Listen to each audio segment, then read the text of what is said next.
नमस्कार।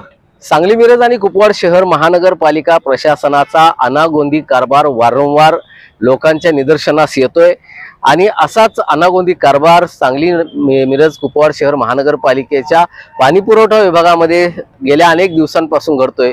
बोगस नळ कनेक्शनच्या माध्यमातून हा भ्रष्टाचार मोठ्या प्रमाणात केला जातोय। त्या संदर्भात शिवसेनेचे उपतालुका प्रमुख विनायक केडके यांनी अनेक वेळा ही जी बोगस नळ कनेक्शन्स आहेत या संदर्भात त्या प्रशासनाला ती दाखवून दिलेली आहेत। अनेक बोगस कनेक्शन त्यांनी स्वतःहून ती उघडी करून दाखवलेली आहेत आणि तरी सुद्धा गेल्या अनेक दिवसांपासून महानगरपालिका प्रशासन अशा अधिकाऱ्यांवर अशा कर्मचाऱ्यांवर कारवाई करायला अजूनही धजत नाही। अनेक दिवसांपासून स्वतः ज्या कर्मचाऱ्यानं ही बोगस नळ कनेक्शन दिलेले आहेत त्याने स्वतः आपण नळ कनेक्शन बोगस दिलेलं आहे हे कबूल केलं असतानाही महानगरपालिका प्रशासनाकडून त्याच्यावर अजूनही कायदेशीर कारवाई केली जात नाही। या कायदेशीर कारवाईला टाळाटाळ केली जाते आणि हे प्रकरण चालू असतानाच गेल्या काही दिवसांपूर्वी आणखी 100 फुटी नजीक असणाऱ्या एका सोसायटीच्या मध्ये अशाच तऱ्हेची बोगस नळ कनेक्शन असल्याचा शंका विनायक केडके यांना मिळालेली होती आणि त्यानुसार त्यांनी त्या ठिकाणी महानगरपालिका प्रशासनाला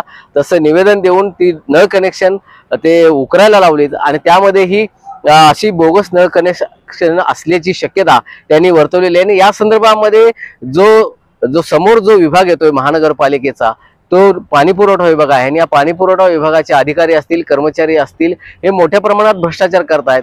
या विभागामध्ये जे प्लंबर म्हणून काम करणारे जे कर्मचारी आहेत त्यांच्याही बाबतीत खूप मोठ्या प्रमाणात भ्रष्टाचार झालेला आहे। त्यांच्याही बाबतीत अनेक लोकांना अनेक जे कनेक्शन देणारे जे प्लंबर आहेत त्यांना बोगस परवाने देण्यात आलेले आहेत, बोगस त्यांना प्रमाणपत्र देण्यात आलेले आहेत, त्यांना परवानगी देण्यात आलेल्या आहेत आणि या संदर्भात विनायक केडके यांनी महानगरपालिकेला आणि महापालिका प्रशासनाच्या विरोधात आवाज उठवलेला आहे। तशा तऱ्हेचे अनेक पुरावे त्यांच्याकडे आहेत आणि त्यांनी आज सांगली शहर पोलीस ठाण्यामध्ये या संदर्भात तक्रार दाखल केलेली आहे। त्याचबरोबर जिल्हाधिकारी कार्यालयामध्येही जिल्हाधिकाऱ्यांच्याकडे या संदर्भात त्यांनी तक्रार केलेली आहे। आपल्याबरोबर सध्या विनायक केडके आहेत, आपण त्यांच्याशी बोलणार आहोत। नक्की अनेक दिवसांपासूनची तुमची ही मागणी आहे, अनेक नळ कनेक्शन बोगस झालेत तरी सुद्धा महानगरपालिका प्रशासन अशा कर्मचाऱ्यांवर अधिकाऱ्यांवर टाळाटाळ करत आहे आणि काय नक्की आता मागणी आता काय हातात घेतलेलं आहे का? गेली मी 1.5 ते 2 वर्ष झालं पाणीपुरवठा विभाग यांना वारंवार त्यांच्या चुका बोगस नळ कनेक्शन पकडून द्यायचं काम केलेलं आहे। आता नवीनच एक विषय आलाय, अजाज नायकोडी नावाचा जो मिरजेचा प्लंबर आहे जो ड्रेनेज विभागाला काम करत होता। ॲक्च्युली ड्रेनेज विभाग ही गोष्ट वेगळी आहे, त्या विभागातला कर्मचारी पाणीपुरवठा विभागाला काम करू शकत नाही। उदाहरणार्थ जर एखादा न्हावी असेल आणि त्याला जर आपण म्हणलं आचारी काम कर किंवा आचार्याला म्हणलं तू सलून मध्ये जाऊन काम कर, हे जमणार नाही। त्या पद्धतीनंच ह्या गोष्टी आहेत। प्लंबरचं काम ड्रेनेज विभागाच्या माणसाला येत नाही किंवा प्लंबर म्हणून नेमताना जी कागदपत्र किंवा ITIचा जो पुरावा पाहिजे, शासनाचे सर्टिफिकेट्स पाहिजेत, हे कोणतेही महानगरपालिकेकडे नसताना महानगरपालिकेचे अभियंता यांनी 2 आठवड्यामागे मंगळवारी जनसंवाद आयुक्तांशी असतो त्यावेळेला आयुक्तांच्या समोर केबिन मध्ये आम्ही बोलत असताना म्हणले अयाज नायकोडीची सर्व कागदपत्रे ओके आहेत आणि त्यांना मी स्वतः सर्टिफिकेट दिलेलं आहे। मग मी त्यांच्या कागदपत्राची मागणी 2 महिन्यामागे माहिती अधिकार खाली मागवली होती, का दिली नाही विचारले असता देतो म्हणले। मग दुसऱ्या सोमवारी आम्ही माहिती मागवताना त्यांनी डुप्लिकेट सर्टिफिकेट बनवलं। 7 तारखेला डुप्लिकेट सर्टिफिकेट बनवलं। त्यांचा कर्मचारी निलेश गोंधळे हा मला राजवाडा कोर्ट विजयनगर कोर्ट हे ते कागदपत्रे घेऊन आला, त्याचा मी फोटो काढला आणि तो व्हॉट्सअपवर आयुक्त साहेबांना त्याच दिवशी पाठवला आणि यांनी खोटे सर्टिफिकेट बनवायला आलेत म्हणून मी कल्पना सुद्धा दिली, तरी सुद्धा आयुक्त कार्यालयातून मला एक सुद्धा कॉल आलेला नाही। त्याचबरोबर दुसऱ्यांदा 8 तारखेला मी स्वतः तिथं ऑफिसमध्ये गेलो, त्यांना विचारलं काय चाललंय. पत्रकार होते, शिवसैनिक होते, त्यांच्या समोर तो निलेश गोंधळे कबूल करतो की मी आता ह्या प्रमाणपत्रकावर शिक्का मारलेला आहे. सर्व अधिकारी समोर होते. मग त्यांना विचारलो हे अजय नायकोडी कोण आहे, त्याला बोलवा. तर सर्व कर्मचारी तिथे 10-12 कर्मचारी असणारे म्हणले आम्ही अजय नायकोडीला ओळखतच नाही. मग ज्याला ओळखत नाही त्यांना कुरणे साहेब अभियंता आहेत, हे कसं काय प्रमाणपत्र देतात. आणि त्यांनी सही ही प्रत्येक प्रमाणपत्रावर ह्या आता 2 दिवसात केलेली आहे. त्या प्रमाणपत्रामध्ये अजून एक त्यांच्या अधिकाऱ्यांनी मोठी चूक करून ठेवलेली आहे. जो ठराव मार्च मध्ये झालेला आहे त्याच्या ठरावाची पावती ही आता 11 तारखेला त्यांनी गेलेल्या 11/10/2025 नुसार तो ठराव पास झालाय म्हणून सांगतायत मार्च मध्ये. म्हणजे भविष्याचे कागदपत्र आता पुढच्या 26ला जो ठराव होणार आहे तो आम्ही एखाद्या वेळेला म्हणू शकतो आता केलाय. खरं पण ठराव अजून होऊन त्याच्यावर कामं करायला लागले लोक, त्यांचा ठराव भविष्यात केला जातो. हे कुठला नियम आहे. आळंदे गेल्या वर्षी जे आम्ही बोगस प्रकरण पकडून दिलं नळ कनेक्शनचं, नितीन रमेश आळंदे नावाच्या व्यक्तीने 28/3/2024 रोजी अंबाई नगर अमराई मागे इथे बोगस कनेक्शन पकडलं. ते आम्ही रेड हँड पकडून दिलं. त्याचं पहिलं निवेदन आम्ही 2/4/2024ला दिलं.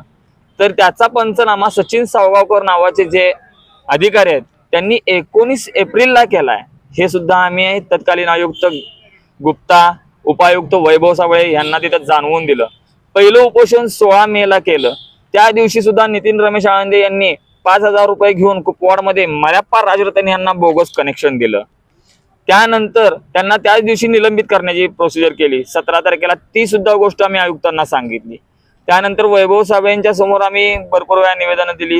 फेब्रुवारीमध्ये परत उपोषण केलं. त्यावेळेला उपायुक्त वैभव साबळेंनी आम्हाला शब्द दिला, लेखी आश्वासन दिलं की तुम्हाला चौकशीमध्ये घेऊ. त्या चौकशीमध्ये भावेश शहा आळंदे यांनी स्वतःही गुन्हे कबूल केलेले आहेत. मर्याप्पा राजरत्नला सुद्धा दिलेले कबूल केलेलं आहे. अजून सुद्धा चौकशी चालू आहे. आताचे आयुक्त धडाडीचे आहेत, त्यांची दिशाभूल करत आहेत पाणी पुरवठा अभियंता कुरणे साहेब व त्यांची टीम. तर सदर आयुक्तांना माझी एक नम्र विनंती आहे या चॅनलच्या माध्यमातून, तुम्ही या अधिकाऱ्यांवर पहिल्यांदा फौजदारी गुन्हे नोंद करा. गुन्हा कबूल केला तरी सुद्धा तुम्ही कसली चौकशी करताय, हा माझा पहिला प्रश्न आहे. आता गेलेली 2 दिवसामागची 11 तारीख त्याचा ठराव तुम्ही केलाय म्हणून सांगताय मार्च मध्ये, आणि त्याच्यावर आयुक्तांच्या कार्यालयाच्या शिक्क्यावर जे आवक जावकचं हे असते दोन्हीकडे गोंधळेंचं आहे. त्या गोंधळींनी पूर्ण वॉटर हाऊस मध्ये गोंधळ घातलेला आहे. शिव मॅजेस्टिक नेमिनाथ नगर येथे 12 रितसर कनेक्शन आहेत. त्या विषयामध्ये त्यांना महानगरपालिकेच्या लोकांना 10च कनेक्शन गावतायत. तिथे बेकायदेशीर 5 कनेक्शन चालू आहेत अशी आम्हाला शंका आहे. आणि ते अजून सुद्धा उकरून आम्हाला दाखवण्याचं काम यांच्याकडून झालेलं नाही. त्यांनी आता म्हणतात अपार्टमेंटची परमिशन घ्यायला पाहिजे. हे कनेक्शन द्यायचं काम कधी थांबणार. जो न्याय करणार आहे तोच जर खोटी कागदपत्र बनवत असला तर मग जनतेने न्याय कोणाकडे मागायचा. आणि आयुक्त साहेब तुम्ही त्यांच्यावरती आहात, अभियंत्यांच्या वरती आहात, पहिला यांच्यावर फौजदारी गुन्हे नोंद करावीत. येत्या 4 दिवसात जर यांच्यावर गुन्हे नोंद झाले नाहीत तर मी गुरुवार पासून महानगरपालिकेच्या समोर उपोषणाला बसण्याचा इशारा देत आहे. ऐन दिवाळीमध्ये कार्यकर्त्यांच्याकडून उपोषण घडवणे हे तुम्हाला बरोबर वाटते का? चुकीच्या गोष्टींना पाठिंबा घालताय, हे पाठिंबा घालणे बंद करावे. आज आम्ही कलेक्टरला निवेदन दिले. हे आम्ही डीजी ऑफिसला पण पाठवलेलं आहे. पोर्टलवर 2 वेळा तक्रार केलेली आहे 112ला सांगून. अजून सुद्धा खोटे कागदपत्र बनवायचं काम चालू आहे. अजय नायकोडी यांना अटक व्हावी. फिरजादे यांनी अजय नायकोडी यांना 125 कामं दिलेली आहेत. 470 कामं मंजूर झालेले आहेत. 14 प्लंबर आहेत. बाकीच्या 13 प्लंबरांनी काय घोडो मारले. बरं, नायकोडी हे स्वतः कधी कामावर आलेच नाहीत, त्यांना कोण ओळखतच नाही. मग यांना प्लंबर म्हणून प्रमाणपत्र कुर्णेंनी कसे दिले, हा मोठा प्रश्न आहे. यांच्यावर लवकरात लवकर फौजदारी गुन्हे नोंद व्हावेत एवढीच आम्ही अपेक्षा करतो. नाहीतर येत्या 4 दिवसामध्ये आम्ही उपोषणाला बसत आहोत. जय हिंद, जय महाराष्ट्र. नक्कीच या निमित्तानं महानगरपालिका प्रशासनानं जे बोगस नळ कनेक्शन देणारे जे अधिकारी आहेत यांच्यावर कायदेशीर कठोर कारवाई केली पाहिजे. कारण ज्यांनी बोगस नळ कनेक्शन दिलेलं आहे आणि ज्यांनी घेतलेलं आहे या दोघांनीही आपला गुन्हा मान्य केलेला असतानाही अजूनही आयुक्तांकडून त्यांच्यावर कठोर कारवाई का केली जात नाही असा प्रश्न सर्वसामान्य माणसाला पडल्याशिवाय राहत नाही. त्याचबरोबर आता जे नवीन जे कर्मचाऱ्यांची भरती म्हणजे झालेली आहे प्लंबर म्हणून, त्यांची कागदपत्र खोटी आहेत. अनेक प्लंबर हे ड्रेनेज विभागातून इकडं प्लंबिंग विभागाला घेतलेले आहेत आणि तसं करता येत नसतानाही प्लंबिंग विभागाचा माणूस ड्रेनेज विभागाचा माणूस प्लंबिंग विभागामध्ये घेतला जात नसतानाही अशा तऱ्हेच्या नियुक्त्या केल्या गेलेल्या आहेत आणि त्यांना दिलेले जे परवाने आहेत तेही खोटे बनवण्यात आलेले आहेत। त्याचबरोबर त्यांच्याकडे जे ITIचं जे सर्टिफिकेट पाहिजे, प्रमाणपत्र पाहिजे, ते प्रमाणपत्रही त्यांनी जो अर्ज दाखल केलेला होता महानगरपालिकेकडे त्याच्यामध्ये ते तसं सर्टिफिकेटही नाही। त्यामुळं या संबंध कारभार हा कुठेतरी शंकास्पद वाटतोय आणि येणाऱ्या काळामध्ये या लोकांच्यावर कायदेशीर कठोर कारवाई न झाल्यास, फौजदारी गुन्हे दाखल न केल्यास येत्या 4 दिवसामध्ये महानगरपालिका कार्यालयाच्या बाहेर ऐन दिवाळीमध्ये उपोषणाला बसण्याचा इशारा विनायक केडके यांनी दिलाय। मोहन राजमाने, नवराष्ट्र न्यूज, सांगली।